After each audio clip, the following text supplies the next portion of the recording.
La tête dans les nuances souligne les 40 ans de la Gazette de la Mauricie avec 5 émissions spéciales. Aujourd'hui, on explore la vision des directions générales au fil des ans. Bienvenue à cette rencontre.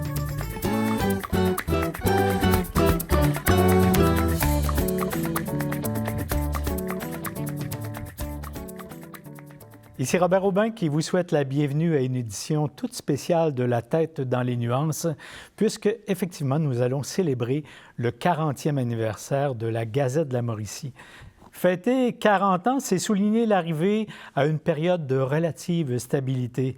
Ça ne porte pas encore l'histoire d'un 50e, mais ça porte tous les gages d'avenir qui nous permettent de croire que nous nous y rendrons.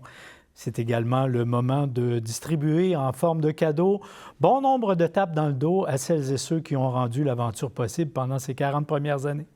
Et 40 ans, c'est aussi suffisamment long pour jeter un coup d'œil au rétroviseur et mesurer tout le progrès assuré. Regardez aussi de l'avant pour voir ce qui s'en vient. Plus important encore, peut-être, dans le domaine des médias, le 40e anniversaire de la Gazette de la Mauricie marque une sorte de permanence à une situation où plusieurs croyaient à la disparition pure et simple des médias écrits. N'a-t-on pas dit la même chose, de toute façon, de la radio avec l'apparition de la télé, et la même chose de la télé quand est apparu le web? Bref, à vous de choisir si vous croyez à la disparition ou non, mais nous y sommes depuis 40 ans et avons bien l'intention d'y demeurer.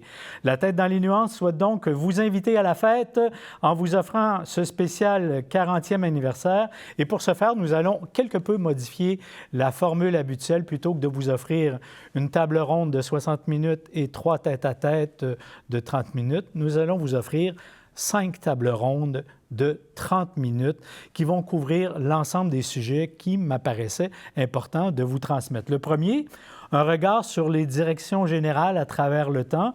Une deuxième émission sur la production même de ce mensuel qui est la Gazette de la Mauricie. Comment s'y prend-on pour assurer la qualité mois après mois? Une question importante, l'écosystème financier. Comment on arrive à faire vivre un média comme celui-là? On vous invitera à la fête également parce qu'il y aura un 5 à 7 qui va réunir les collaborateurs sur les 40 dernières années. On ira leur parler un peu pour savoir comment ils ont vécu leur expérience. Vous êtes invités. Et pour conclure cette série d'émissions spéciales sur le 40e anniversaire de la Gazette, il faut savoir que La tête dans les nuances, que vous suivez déjà depuis 5 saisons, c'est une production de la Gazette de la Mauricie en collaboration avec la station Nous TV dans sa version télévisuelle. Alors, je vous propose pour ce 5e volet de vous amener visiter l'envers du décor et de vous démontrer les coulisses de la production de cette émission-là et de vous faire rencontrer les principaux artisans. Bref, beaucoup de pain sur la planche pour cette émission spéciale. Alors, on commence immédiatement avec le spécial Direction générale que je pourrais intituler, si on devait y mettre un thème, du souffle de la création jusque, je dirais, aux avenues qui nous sont imaginables et inimaginables, vers l'infini et plus loin encore, disait l'autre.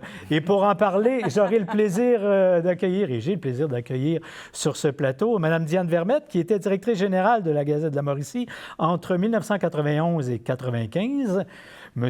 Stephen Roy Cullen, qui était, lui, directeur général de 2015 à 2022, après une courte escapade en politique, revenu quelques mois et reparti vers le Comité de solidarité de Trois-Rivières, et la dernière en liste, et non la moindre, Isabelle Padula, qui, depuis 2023, est l'actuelle directrice générale de la Gazette de la Mauricie. À chacune et chacun d'entre vous, merci d'avoir accepté l'invitation et bienvenue. Je commence avec... Je vais vous tutoyer, si vous le permettez, puisque j'ai eu le plaisir de travailler avec chacun et chacune d'entre vous. Alors, Diane, la vétérane de... Ça se dit-tu, vétérane? Vétérane? Je ne sais pas, mais c'est laid. Ceci étant dit, passons... J'assume. Voilà. Mais ce qui m'intéresse de savoir de toi, parce que à l'origine, quand fut créée la Gazette de la Mauricie, tu n'étais pas directrice générale, mais tu étais déjà de l'équipe. Oui. Alors, c'était quoi l'étincelle au sein de cette équipe d'hommes et de femmes qui ont dit « on veut mettre sur pied un média communautaire, quand et pourquoi » ? Écoute, j'ai été attirée là parce que c'était mes amis. C'est des personnes que j'avais connues à l'Octave. Quand Denis Leclerc a décidé de faire la Gazette, il m'a dit « Ah, si ça te tente de venir au conseil d'administration... » OK, l'Octave, pour les plus jeunes, c'est un café où on peut prendre un café en 3 heures. Première machine à café à Trois-Rivières. En tout cas, bref. Donc, Denis était le directeur. Il m'a invité à venir au conseil d'administration. Puis moi, j'aime ça, bricoler, faire des petits trucs. Et je travaillais en même temps, sa blonde, Ginette, m'a trouvé une job au canot qui était dans la même bâtisse. Donc, je travaillais au 3e étage. Et quand j'avais fini ma job, je descendais en bas. Et le canot, c'était pas un club de canotage, là? Hein? Comité d'action des non-syndiqués, des non-organisés, qu'on appelait en tout cas les travailleurs non-syndiqués. Quand même, je venais de passer 3 ans comme serveuse à l'Octave. Donc, je connaissais, j'avais un vécu qui pouvait aller avec ça. Donc, quand je finissais de travailler en haut, je descendais en bas, puis j'allais faire de la mise en page. Et avec l'AMEC, on avait des formations. Donc, dans les congrès, il y avait des formations. Fait que j'ai une formation sur l'écriture journalistique, j'ai une formation sur la mise en page et tout, comment ça fonctionnait. Je t'interromps 30 secondes. Oui. Je descendais en bas et j'allais faire de la mise en page. Oui. Ah, évidemment, à l'époque, on ne se retrouvait pas face à un ordinateur à faire de la mise en page en quelques clics. Et ça ressemblait à quoi, les locaux? Il n'y avait pas d'ordinateur en 84, n'est-ce pas? Alors, c'est ce qu'on appelait une table lumineuse, c'est-à-dire une table transparente avec des néons. Oui, c'est ça, avec des néons en dessous qui faisaient que ça chauffait. On mettait notre feuille de papier, on avait une cireuse, on découpait nos textes, on faisait photocomposer les textes, on les découpait en colonnes parce qu'on savait que ça marchait avec 7 colonnes, puis... Hein? Et on cirait ça. Donc, je le découpais, je le mettais sur la page. Là, c'était pas pire. Des fois, il fallait, la photo elle devait changer de place. Il fallait rallonger la colonne, il fallait découper puis tasser les lignes. Il fallait que ça soit raccord. On se relisait quand même assez régulièrement. Et une fois que la page était toute montée, bien là, on mettait ça de côté. La cire refroidissait et là, ça bougeait plus. On pouvait envoyer ça à l'imprimeur comme ça. Après, bien, en 91, entre-temps, les ordinateurs ont commencé à rentrer. J'ai... appris à travailler avec Henri Wittmann sur l'ordinateur qui était des Macintosh, mise en page. Mais au moment où on met sur pied la Gazette de la Mauricie, oui. Est-ce qu'on sait déjà que ça va être un mensuel ou bien... Je crois que oui, parce que c'est parti au départ. Il y a eu un sommet populaire à Trois-Rivières, organisé les syndicats, les groupes communautaires et tout. J'ai pas participé à ça, mais en 83, je crois. Et Denis Leclerc, qui avait participé à ça, ont produit le journal du sommet populaire. On a gardé une copie, c'est extraordinaire, de 83 quand même, là. Le journal du sommet populaire, 1 fois, 2 fois, puis après ça, bien, le sommet était passé. Fait que là, ils se sont dit, Roger Deslauriers, Christiane Carl et Denis Leclerc ont voulu continuer ce principe-là parce qu'il y avait eu des... Tu sais, ils voyaient que c'était le fun. Les gens aimaient ça, être informés de ce qui se passait dans la communauté.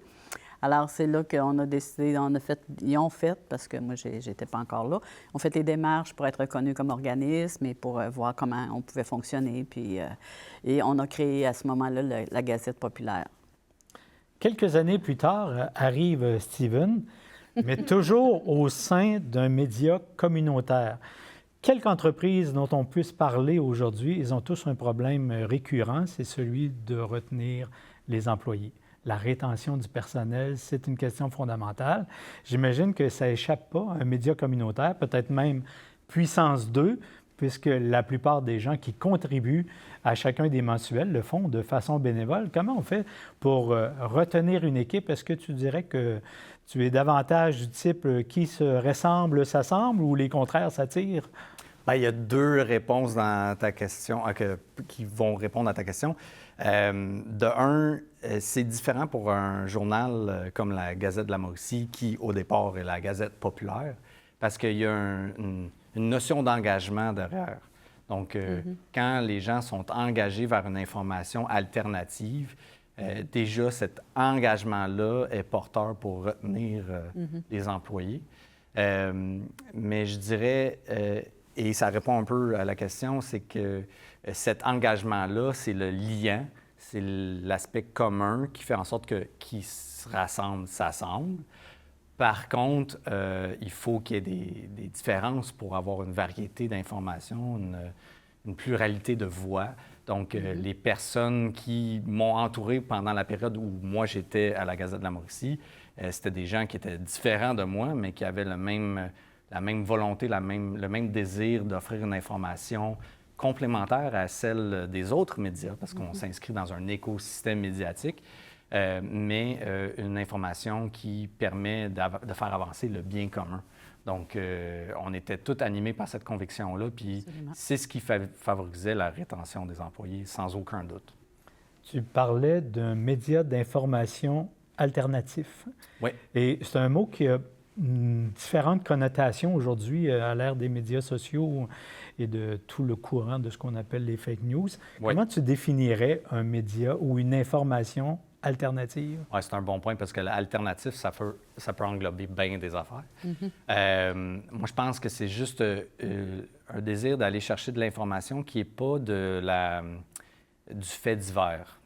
Ça va être une information qui est plus creusée. Il y a différents types de journalisme. Il y a du journalisme d'enquête, il y a du journalisme de solution qui peut faire partie du lot. À la Gazette de la Mauricie, on a exploré ces différentes formes de journalisme-là. Donc, je pense que la Gazette propose une information qui est différente de celle des autres médias de la région, de la Mauricie et du centre du Québec, puis qui font avancer les réflexions citoyennes, les réflexions sociales, puis qui nous permettent par la suite d'avoir un engagement dans notre communauté. Est-ce que l'apparition de la Gazette que l'on peut recevoir dans notre boîte courriel, ça date de ton époque ou c'est de l'époque d'Isabelle? L'infolette? Pas l'infolette, l'édition virtuelle de la Gazette, là. Mais enfin, c'est une infolette qui est presque l'édition papier. Date même, ça existait avant que je sois là. Ah oui? Donc, ça serait peut-être Marie-Annick Mercure, mais elle n'est pas sur le plateau, fait qu'on ne peut pas lui poser la question. Mais elle sera peut-être au 5 à 7, alors peut-être on posera la question. On lui posera la question. Isabelle, tu arrives, tu es la dernière en liste, je le disais en introduction d'émission, on te confie un bébé. En fait, on te le confie après entrevue. Qu'est-ce qui, toi, t'a dit, moi, je veux avoir ce poste de directrice générale de la Gazette populaire de la Mauricie? Pas populaire, ça, c'est l'ancien nom. La Gazette de la Mauricie. Et des environs. Oui, qui est devenu Et des environs depuis quelque temps. En fait, j'avais vu sur la page... En fait, il y a plusieurs personnes qui m'avaient relayé l'offre d'emploi en disant « Isabelle, ça te ressemble, tu devrais poser ta candidature pour ce poste-là. » Mais bon, moi, je ne suis pas quelqu'un qui change facilement d'emploi, là, donc j'ai pas sauté sur l'occasion. Et là, après la 3e fois que je reçois l'offre, je vais fouiller un petit peu plus qu'est-ce que c'est. Et là, je ne sais pas trop, j'ai atterri sur le profil de Steven qui accompagnait l'offre d'emploi d'un mot et qui disait que c'était le plus bel emploi qu'il y avait eu, puis qui parlait des gens engagés à la Gazette qu'il avait rencontrés. Puis ça m'a beaucoup rejoint. Donc, je pense que c'est le mot qui accompagnait l'offre d'emploi qui m'a plus convaincue que l'offre d'emploi. Puis après ça, en entrevue aussi, j'avais la chance d'être passée en entrevue par Steven et Louis-Serge. Donc, c'était 2 personnes ça, c'est quelque chose de rare, dans le fond, de pouvoir... comme directeur, de pouvoir interviewer la personne qui va nous remplacer. Mais vu que je partais en très bon terme, puis c'était d'autres raisons qui faisaient en sorte que je quitte la Gazette, j'ai vraiment été privilégié de pouvoir participer à sa nomination en tant que DG actuel. Donc, Et au moment où tu arrives, j'imagine que tu as une connaissance très embryonnaire de la Gazette, puisque... tu n'es pas encore en poste, mais tu as probablement une idée pas mal plus concrète de ce que tu voudrais en faire. Est-ce que le chemin parcouru depuis 2023 te satisfait ou tu as encore beaucoup à réaliser et on va pouvoir compter sur ta présence jusqu'au 50e? Mais tu sais, quand je suis arrivée, j'avais beaucoup à découvrir ce que c'était la Gazette. Puis comme c'est un média qui fonctionne avec beaucoup d'engagement, bien aussi de connaître tous ces gens-là, quels sont leurs engagements, comment ça se fait que la Gazette fonctionne ainsi aussi. Puis ça, tu ne veux pas changer ça, évidemment, là. Fait que moi, je considère que ça a beaucoup été la consolidation de ce qui s'était fait les autres années d'avant. Donc, oui, Steven a eu l'idée d'un studio de balado, bien... consolider ça, rendre ça rentable, faire connaître ces services en balado-là qui existent. Donc, moi, je considère que j'ai fait beaucoup de consolidation. Aussi, l'équipe, tu sais, il y avait quand même beaucoup de bénévoles. Donc, tu dis changement de direction, est-ce que les bénévoles vont tous quitter? Fait que ça, c'est une réflexion que j'ai eue aussi. Donc, heureusement, non. Mais, tu sais, puis après ça, bien, c'est chouette aussi qu'il y en ait des nouveaux visages qui arrivent, que ce soit à la rédaction ou que ce soit des visages qui aident à d'autres niveaux là, pour la Gazette. Donc, oui, il y a eu après ça la nouveauté. Dernièrement, on a eu des micro-reportages vidéo. Donc, on commence à faire des micro-reportages vidéo parce que les gens consomment beaucoup de la vidéo. Donc, offrir de l'actualité là où sont les gens aussi, je pense que c'est important.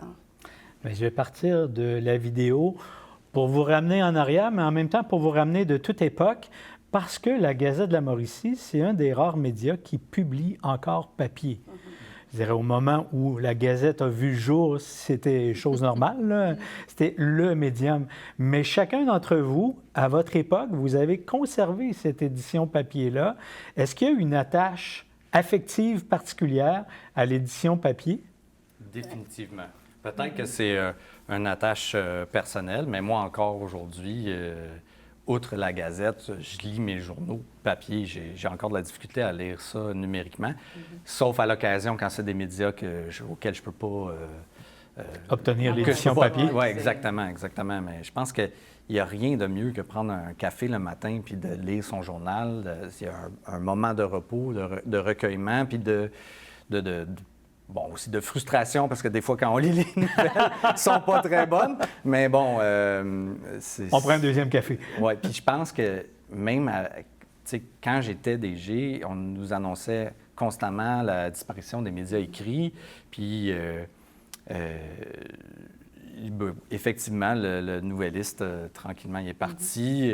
Il reste que la Gazette, mais les gens nous contactaient pour dire hey, merci d'être là, merci qu'on ait encore un média écrit papier. Je pense juste aux chauffeurs de taxi qui attendent leurs différents transports. Entre leurs transports, bien, ils disaient bien, je peux lire la Gazette, c'est le seul journal que je peux lire parce que, en tout cas, le numérique, c'est pas tant accessible. Fait que... Et aussi, il y a l'argument économique dans cesser d'être imprimé. Quand on parle avec les autres directions, bien, pourquoi ils ont arrêté le journal imprimé? Parce que c'était beaucoup de coûts, parce que c'est une question, souvent, ça a été une question stratégique financière. La Gazette, on est communautaire, on est une entreprise d'économie sociale.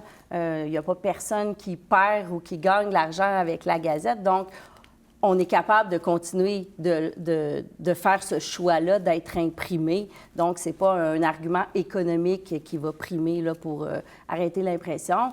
Je pense qu'il y a aussi le fait que quand tu lis du papier, tu n'es pas distrait par des notifications qui arrivent sur ton téléphone, par des pop-up de publicité indésirables.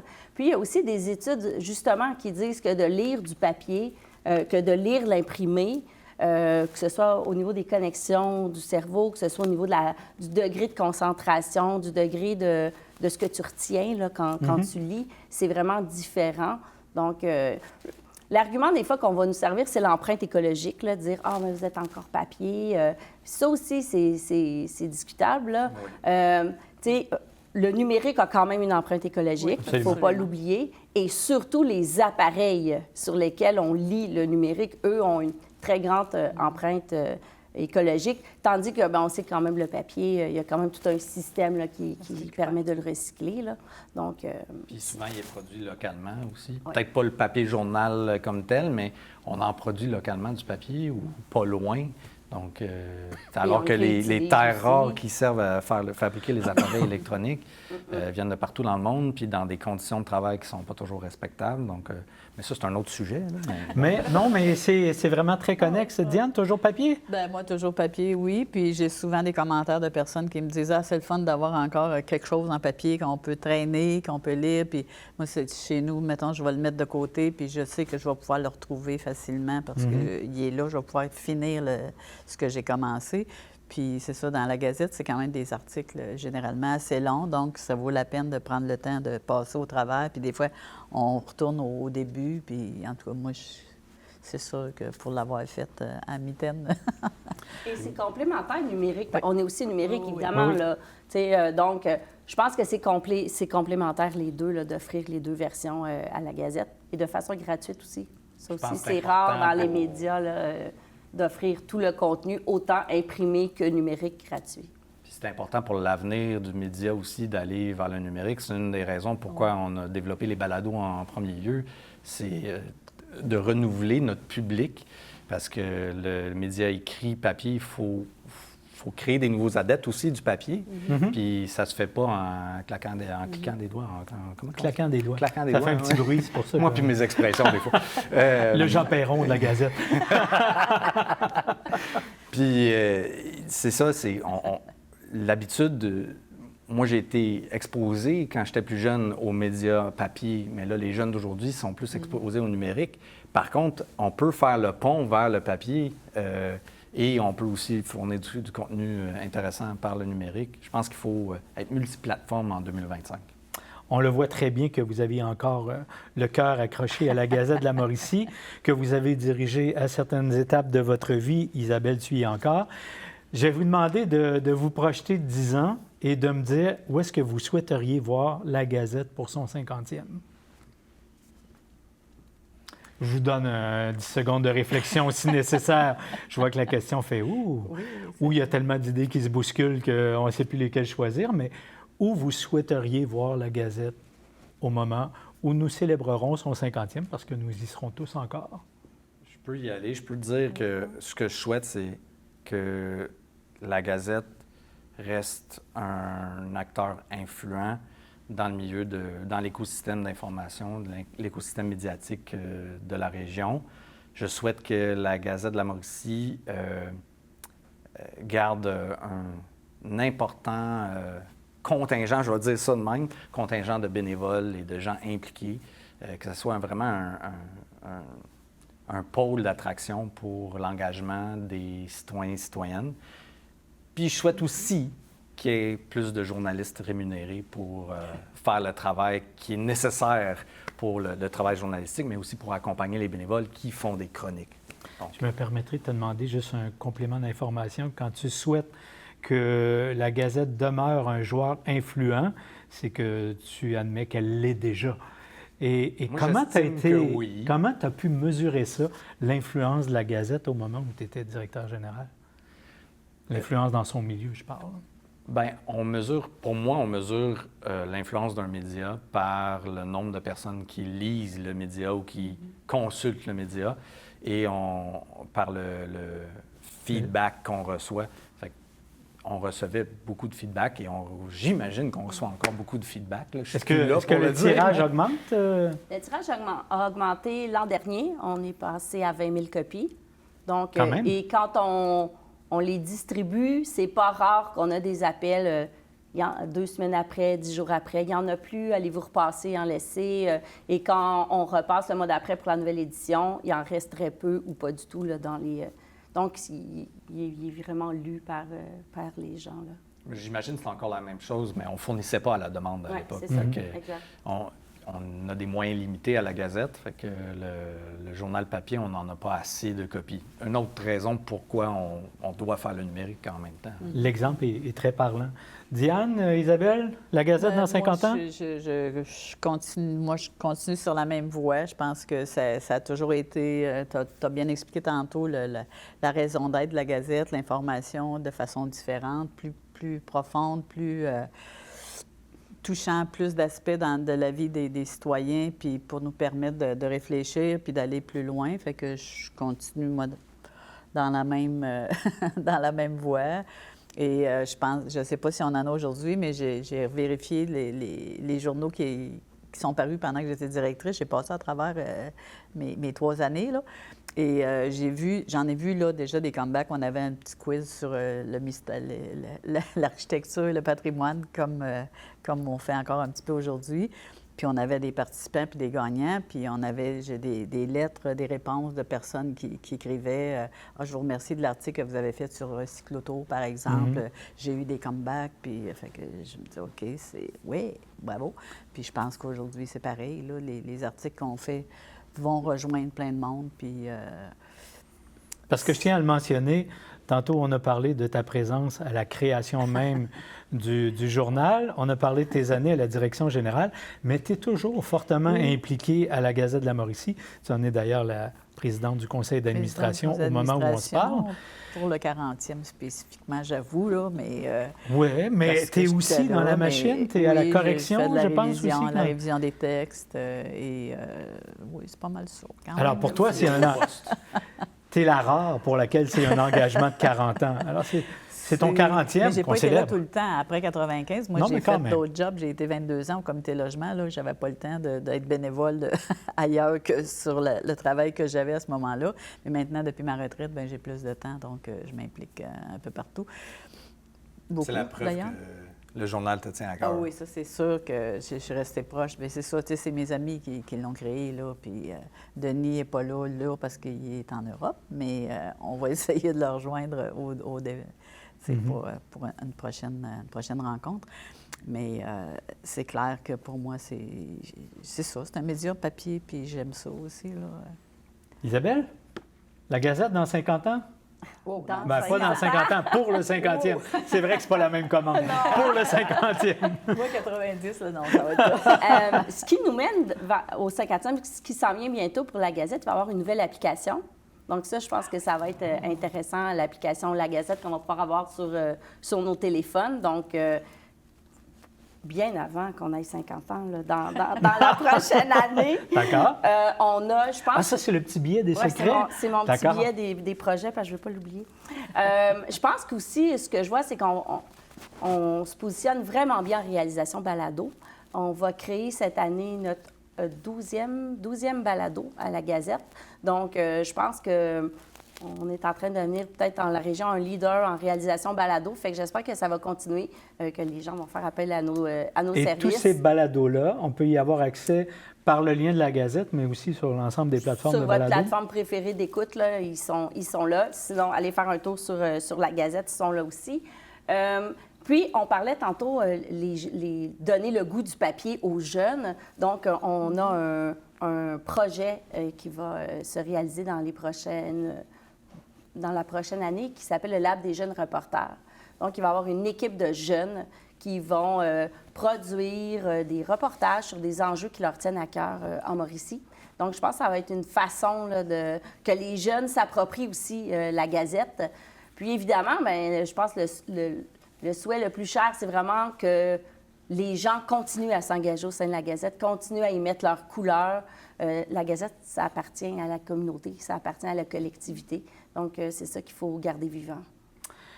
Il me reste le temps de vous dire un immense merci d'être passé sur ce plateau. Merci pour vos années d'engagement aussi auprès de la Gazette de la Mauricie et celles qui se poursuivent, évidemment.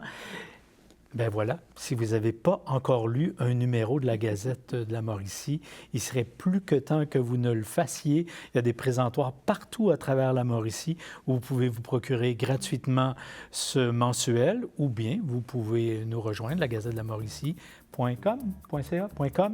Alors vous aurez tous les détails et on se revoit très bientôt pour ce deuxième volet de nos 5 volets qui célèbrent les 40 ans de la Gazette de la Mauricie. Merci d'avoir été avec nous. À très bientôt.